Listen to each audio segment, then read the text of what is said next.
నమః శివాయ శ్రీమాత్రే నమః హర హర మహాదేవ. అందరికీ సంకటహర చతుర్థి శుభాకాంక్షలు. అలాగే 16 సోమవారాల వ్రత ఆరంభం శుభాకాంక్షలు. ఈ రోజు నుంచి 16 సోమవారాల వ్రతం అనేది స్టార్ట్ చేస్తాను. నేనైతే ఆ స్వామివారి ఆశీస్సులతో ఈ రోజు స్టార్ట్ చేశానండి. స్వామివారిని ఇలా తయారు చేసుకొని వ్రతం చేసుకుంటే నిజంగా ఆ హ్యాపీనెస్సే వేరనమాట. ఇది నాది 3rd ఇయర్ ఈ వ్రతం చేయడం అనేది.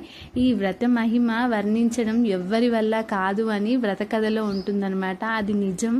ఈ వ్రత కథ గురించి నేను నెక్స్ట్ వీడియోలో అప్లోడ్ చేస్తాను. వ్రత కథకు ఎవరైనా ఇంట్రెస్టెడ్ ఉంటే ఆ వీడియోని చెక్ చేయండి.